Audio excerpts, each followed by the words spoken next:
who had nothing to eat, he called his disciples to him and he said, I feel compassion for the multitude, for they have remained with me here 3 days and have nothing to eat. And if I send them hungry to their homes, they will faint along the way, and some have come from a distance. And his disciples answered,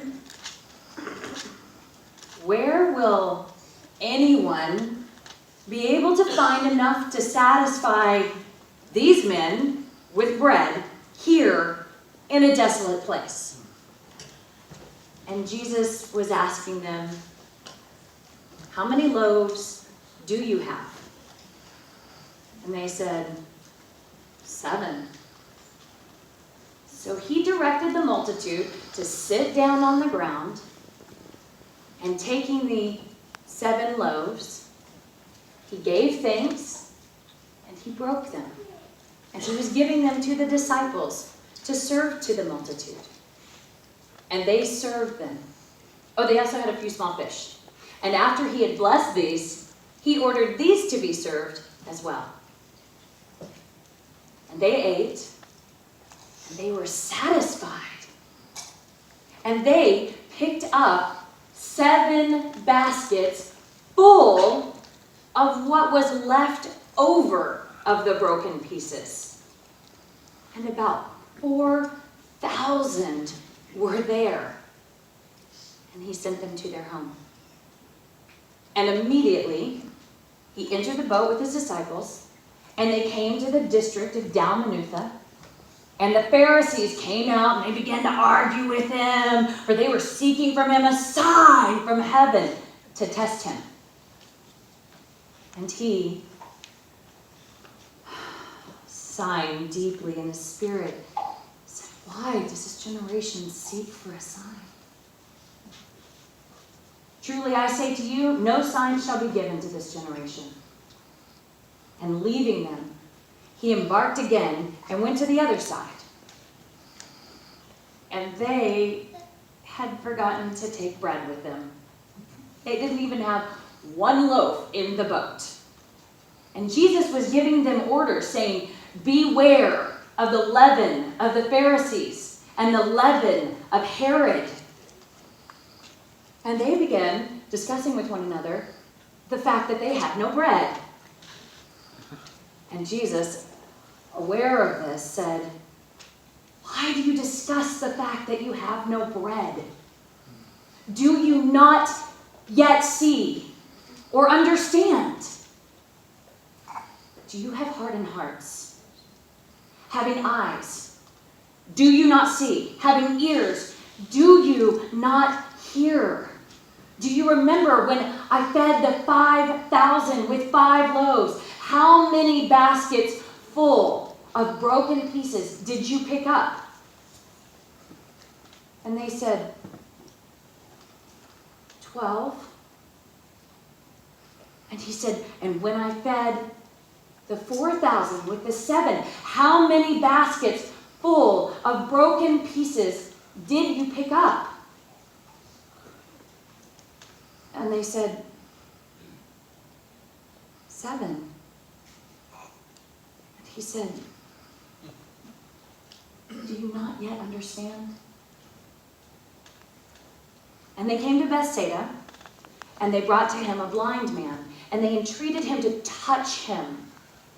So taking him by the hand, he led him out of the village, and after spitting on his eyes, he laid his hands upon him and asked him, do you see anything? And he looked up and he said, I see men, for I'm seeing them walking like trees. So he laid his hands upon him again, and he looked intently and was restored. And he began to see everything clearly. And Jesus sent him to his home, saying, do not even enter the village. And then Jesus went out with his disciples to the villages of Caesarea Philippi. And on the way, he was questioning the disciples. And he said, "Who do people say that I am?" And they said, "John the Baptist.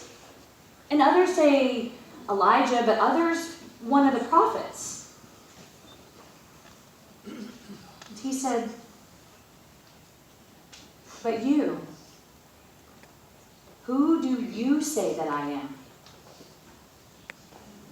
And Peter answered, "Thou art the Christ."